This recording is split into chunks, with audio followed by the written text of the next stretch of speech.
Bien, salut à tous les amis, c'est Héros de Gloire. Aujourd'hui, on se retrouve pour une nouvelle vidéo. Donc, c'est parti quoi. Voilà, et j'espère que vous allez aimer. Voilà, voilà, voilà. En me baladant dans la bibliothèque, j'ai trouvé un livre vraiment bizarre sur le terme.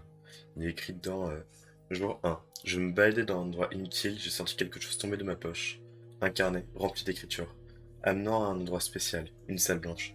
Là où tout a commencé, là où ma vie a commencé. Ma vie, qui suis-je? Un être? Un divin? Autre?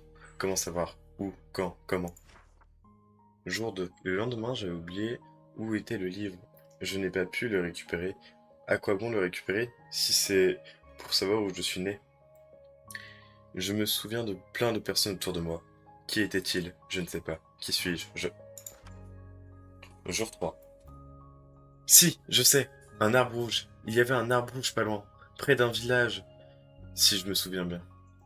Je me souviens aussi que l'endroit était bien serré. On ne pouvait pas être debout. Une zone faite de bambou. Un cube. Mais où est l'arbre? Ce village et cette salle? Le livre, il s'appelle Moi entre parenthèses 1. Je sais pas trop ce que c'est. Faudra qu'on lance une petite enquête là-dessus. Bon, bah, c'est tout. Voilà. Ok. Donc, j'ai fait ce qu'on appelle dans le milieu un parc naturel que j'ai construit vraiment plutôt rapidement. Du coup, il est en train de pousser, donc on va attendre que les bambous poussent au max. Et l'herbe aussi repousse dessus, parce que voilà. Et c'est vraiment un petit parc simple où on peut s'asseoir à deux petits endroits, histoire de voir la vue, même s'il n'y en a pas beaucoup. En fait, c'était surtout histoire de remplir le tout. Oui, je dis souvent histoire. Comme ça, bah, ça avance petit à petit. Et on agrandit un peu la décoration. Two. Ok, donc j'ai un peu créé de nouvelles maisons utilitaires comme ceux qu'il y a déjà là-bas avec l'enclume, la table enchantée, tout ça.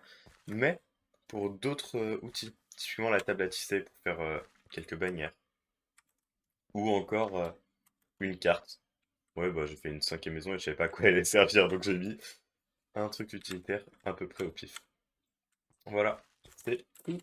Ok, donc on est dans une base que j'ai créée très récemment, une base secrète. Je vous donnerai pas l'accès, mais en gros, cette salle va servir à rien. Sauf si on a envie de ranger des trucs useless. Voilà. Six. Il y a eu une guerre dans le village rose, et du coup, bah, je vais vous laisser avec un petit récapitulatif. Je vous avoue, moi j'étais pas là, du coup, bah, c'est un joueur qui me fait le récap de tout ce qui s'est passé. Voilà. Tu veux que je t'explique? Ouais, en vif.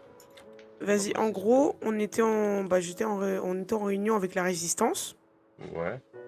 Et en gros, il y avait Claire. Et Claire nous a trahis. Elle a fait tout exploser. Et il y avait genre John, Lazzi et Claire. Ils nous attendaient en full stuff, du coup, Netherite. Et ils nous ont tous pété la gueule. CRP, c'est cool. Sauf que ce qui fait un peu chier, c'est que on a perdu, je crois, 5 stuff Netherite dans tout Ah. ça. Enchanté et tout, mais bien enchanté. Du coup, ça fait un peu chier tout le monde. Et voilà. Du coup, on est reparti pour une nouvelle interview encore une fois. Il y a eu une guerre juste avant, du coup, bah, on va interviewer quelqu'un qui était dans la résistance. Bonjour, Spider. Salut, Bah, je te laisse te présenter en rapide. moi c'est Spider, je suis dans le village depuis à peu près le commencement on va dire et la résistance a subi quelques comment dire affronts. C'est un mot très joliment choisi. Bon, bah, on va commencer direct à la première question. Donc, comment les batailles ont commencé? Alors les batailles ont commencé à peu près quand le maire a été élu, c'est-à-dire Latsi qui a été élu et qui a commencé à comment dire imposer des lois qui n'étaient pas forcément normales. Du coup, certaines personnes ont voulu se rebeller et former une résistance. La résistance dont on parle, qui a eu quelques problèmes avec le gouvernement actuel, on va dire. Et pendant une de ces réunions de la résistance, une traître qui était infiltrée dans la résistance a, comment dire, on va dire plutôt trahi fortement. Bon, bah, passons à la deuxième question. Euh, Ouais. Vous parlez de quoi avant que tout explose? La discussion principale est sur les prochains actes et prochains événements qui allaient se passer dans le village par rapport à ce que la rébellion et la résistance allaient faire contre le gouvernement. Parce que le gouvernement a commencé à abuser beaucoup trop et du coup la résistance avait commencé à prévoir certains événements si le gouvernement ne voulait pas changer ou ne voulait pas améliorer les choses. C'était ça le but principal de la réunion et il y a eu trahison, explosion et il y a eu bataille. Ok, ok. Troisième question. Tu préfères le blanc ou le jaune des œufs durs?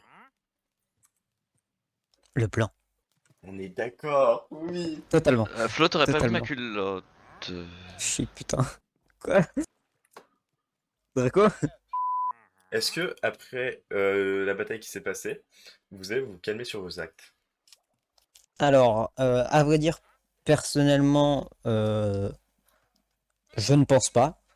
Mais pour les autres membres, c'est à voir. Moi, je compte pas franchement arrêter ou à la limite un petit peu minimiser les actes, mais pas forcément arrêter tant que le gouvernement actuel n'aura pas changé ou ne sera pas un minimum correct par rapport aux villageois, aux lois et au respect.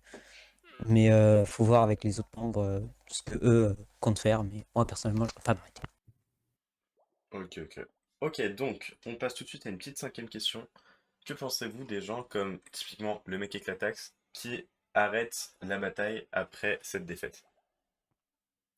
Je peux pas vraiment dire grand-chose par rapport à eux parce que c'est vraiment leur choix, donc je peux pas les juger pour ça. Mais ça fait un peu mal pour la résistance, oui, ça fait des membres en moins, ça décrédibilise un peu la chose et la cause, donc c'est franchement dévalorisant pour nous, mais je peux pas franchement l'en vouloir parce que c'est son choix, donc on peut pas franchement dire grand-chose.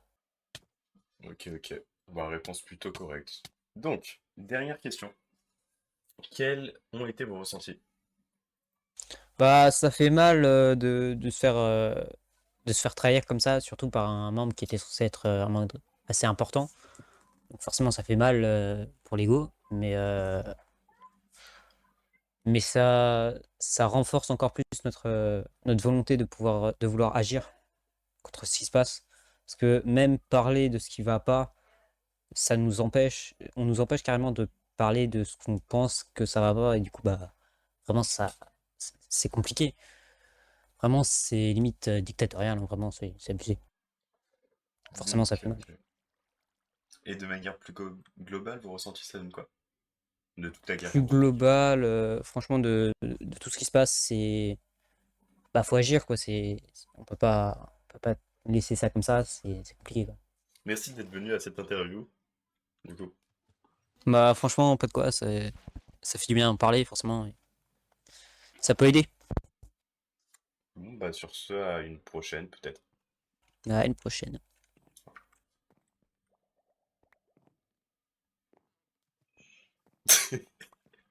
Chut. Merci d'avoir regardé la vidéo. N'oubliez pas de liker, s'abonner et activer la cloche. Merci d'avoir regardé. C'était Dimitri du 91 et Héros de gloire. Au revoir les loulous.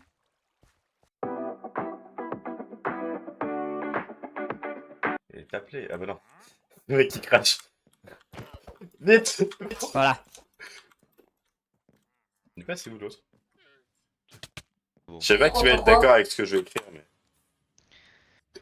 D'accord,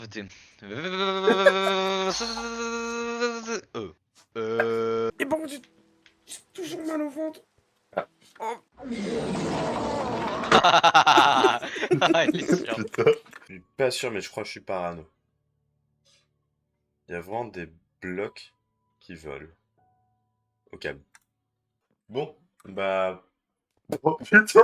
Ça va être chiant, effectivement. Il passe en plein milieu. Vas-y, chante. Ok, je chante Never gonna give you up. T'es chiant.